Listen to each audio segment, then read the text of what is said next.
کہ میرے آقا کریم علیہ الصلوۃ والسلام نے جو ریاست قائم کی تھی، جس کے لیے حضور نے بڑی قربانیاں پیش کی، حضور کے دندان مبارک جس کے لیے شہید ہوئے، میرے آقا کریم کے مبارک پاؤں جس کے لیے شہید ہوئے، جس ریاست کو بنانے کے لیے ہمارے آقا کریم علیہ الصلوۃ والسلام کی بیٹیوں کو طلاقیں ہوئیں، حضور نے شیب ابی طالب کی گھاٹی میں 3 سال جو ہے وہ فاقے میں گزارے،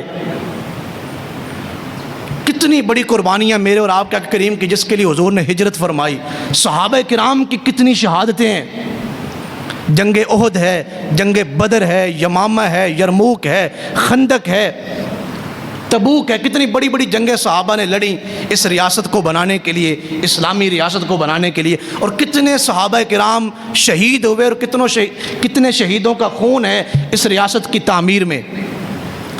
اور پھر صدیق اکبر کی قربانی ہے کہ پرانے کپڑوں میں آپ زیر زمین دفن ہوئے، نئے کپڑے بھی نہیں پہنے بوقت وصال۔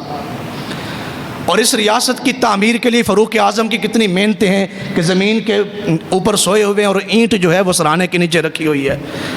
اور پھر اسی ریاست کو بڑھانے کے لیے اور قائم کرنے کے لیے حضرت عثمان غنی 40 دن تک بھوکے اور پیاسے رہے اور پھر شہید ہو گئے۔ اور اسی ریاست کی بقا کے لیے مولا علی کرم اللہ وجہ کریم نے شہادت جو ہے وہ اللہ کے حضور پیش کی۔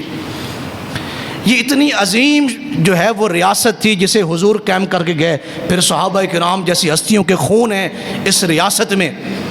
تو یزید کیا کرنا چاہتا تھا؟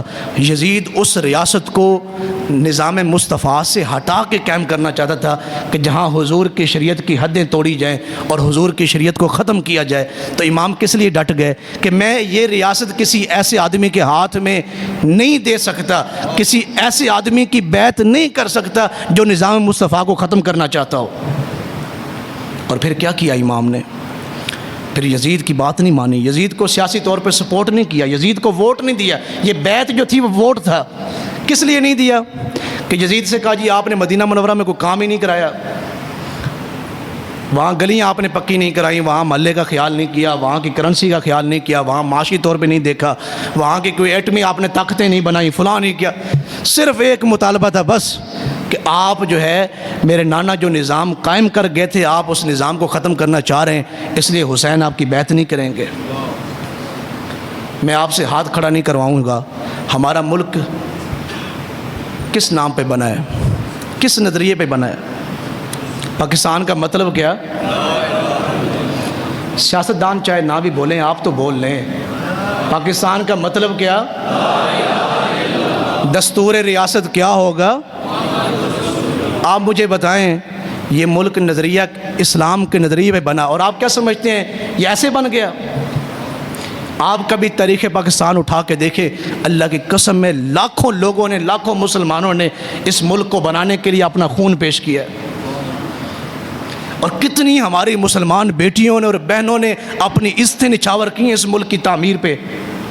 اور صرف ان دنوں نہیں، آج تک یہ دنوں میں ہم گزر رہے ہیں، آج تک لوگ اپنی جانیں قربان کر رہے ہیں۔ کتنے ہمارے دوسرے تیسرے دن فوجی نوجوان جو ہیں وہ شہید ہوتے ہیں مختلف جگہوں پر۔ پھر ہم کیا کرتے ہیں؟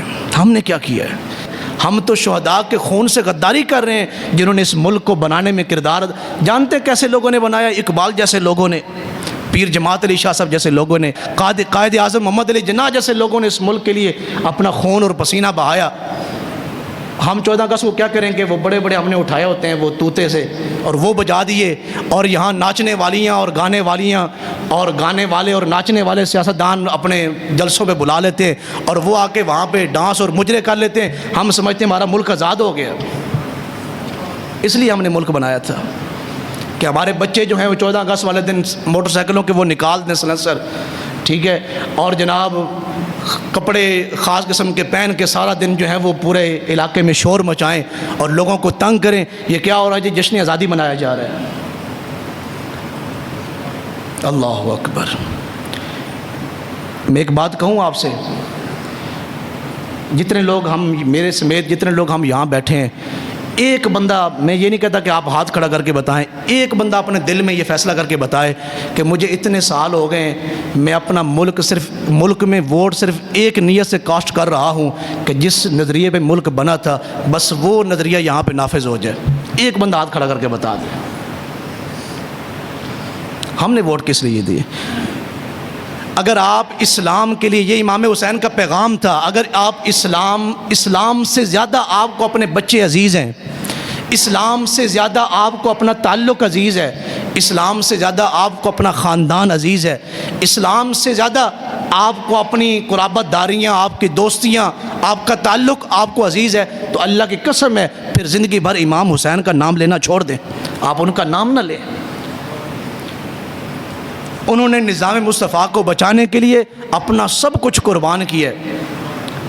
اور میں بڑا حیران ہوتا ہوں، جس دن حضرت امام حسین نے آنا تھا نا، سب جو ہے وہ رفقا جب شہید ہو گئے تو امام حسین جب خیمے سے باہر تشریف لانے لگے تو سیدہ زینب جو امام حسین کی ہمشیرہ ہے اور سیدہ کائنات کی بیٹی ہیں حضرت سیدہ فاطمہ کی، سیدہ زینب نے بٹھایا امام حسین کو یوں سامنے بٹھا کے میرے آقا کریم علیہ السلام کی دستار امام حسین کے سر پہ رکھی اور سیدہ فاطمہ کا دوپٹہ آپ نے سر پہ رکھا، اور پھر حضرت امام حسین سے کیا فرمایا؟ فرمایا بھائی اب آپ جائیں، آپ کے سر پہ حضور کی دستار ہے، نانا جان کی دستار ہے، اور میرے سر پہ میری والدہ سیدہ کائنات کا دوپٹہ ہے، آج ہم تاریخ رقم کر دیں گے، قیامت تک صرف لوگ ایک ہی بات کریں گے، امام حسین نے حضور کی دستار کو داغ نہیں لگنے دیا کربلا میں، اور سیدہ زینب نے سیدہ فاطمہ کے دوپٹے کو داغ نہیں لگنے دیا، قربانی پیش کر دی، اپنا سب کچھ جو ہے وہ لٹا کے چلے گئے۔ تو اس لیے آئیں، یہ جو 14 اگست ہے اس میں نظام مصطفیٰ کے لیے کوششیں کریں، اپنے ملک کو سنوارنے میں کوششیں کریں، آپ کے بعد میں بننے والے ملکوں میں چلے جائیں۔ میں مدینہ منورہ میں جب تھا تو وہاں جتنی چیزیں میں نے اٹھائی ہیں ایکسپورٹ لیول کی، وہ ساری بنگلہ دیش کی تھی۔ میں نے وہاں ایک بنگلہ دیشی سے پوچھا کہ آپ کے ملک میں جو ہے وہ ڈالر کا ریٹ کیا ہے؟ اس نے کہا کہ ہمارے ہاں 18 روپے ریٹ ہے، شاید ابھی بھی آپ معلوم کر سکتے ہیں، یہ رمضان مبارک گزرے، زیادہ ٹائم نہیں ہوا۔ یہاں صرف قوم جو ہے وہ غریب ہوئی ہے اور یہ ملک جو ہے وہ کمزور ہوا ہے، ورنہ آپ کے سیاستدان، کوئی بھی ایک سیاستدان بتائیں جو فاقوں پہ آیا ہو۔ اس لیے امام حسین کی جو سوچ تھی، آپ کی جو قربانی کے ساتھ وفاداری ہے یا ان کے ساتھ جو اصل محبت ہے، وہ نظام مصطفیٰ کی محنت ہے۔ اس لیے آپ آئیں، نظام مصطفیٰ کے لیے کوشش کریں۔ اگر آپ کوشش نہ بھی کریں، هو الذی ارسل رسولہ بالہدی ودین الحق لیظہرہ علی الدین کلہ، مجھ سے یہ پوچھا جائے گا کہ جی آپ نے کیا کیا، ہم اپنے جواب دہ ہیں، وگرنہ نظام مصطفیٰ قائم ہونا یہ میرے اور آپ کا محتاج نہیں ہے۔ اللہ کا وعدہ ہے حضور سے، محبوب مشرق سے لے کے مغرب تک، شمال سے لے کے جنوب تک، ہم وہ گھڑیاں ضرور لائیں گے پوری دنیا میں جہاں صرف آپ کی عظمت کا جھنڈا جو ہے لہرا رہا ہوگا، صرف آپ کے نظام کا سکہ چل رہا ہوگا، بس یہ اللہ نے وعدہ کیا اور وہ دن آئیں گے انشاءاللہ، اور یہ ایسا ہو کے رہے گا۔ لیکن اس میں دیکھا جائے گا کہ خادم حسین رضوی کیا تھے، ممتاز قادری کیا تھے، علم الدین کیا تھے، عبد الرحمن چیمہ کیا تھے، وہاں غازی مرید حسین کیا تھے، کس کس نے اپنا حصہ ڈالا اور کس کس نے قربانی دی اور کس کس نے اپنا خون پیش کیا، وقت پیش کیا، پیسہ پیش کیا۔ آپ نہیں کریں گے تو سورہ محمد میں وَإِن تَتَوَلَّوْا يَسْتَبْدِلْ قَوْمًا غَيْرَكُمْ ثُمَّ لَا يَكُونُوا أَمْثَالَكُمْ۔ 70 سالوں سے اس قوم نے، پاکستانی قوم نے ملک میں نظام مصطفیٰ کے لیے صحیح معنوں میں کوشش نہیں کی تو اس سے کوئی فرق نہیں پڑتا۔ اللہ فرماتے ہیں ہم اور لوگ لے آئیں گے، ہم قوم تبدیل کر دیں گے، ہم اور لوگ لے آئیں گے، ان سے کام لے لیں گے، ثم لا یکونوا امثالکم، جو تمہاری طرح کے نہیں ہوں گے۔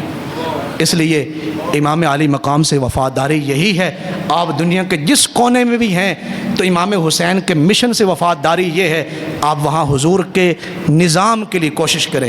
اللہ تعالی ہم سب کو عمل کی توفیق نصیب فرمائے، اور اللہ ہمارے ملک کو ساری جتنی بھی ترقیاں ہیں اللہ ہمارے ملک کے مقدر میں کرے، اور یہاں نظام مصطفیٰ کا اور جس نظریے پہ ملک بنا اللہ اس کے لیے ہمیں کوششیں اور ہمیں محنتیں کرنے کی اللہ ہمیں توفیق دے۔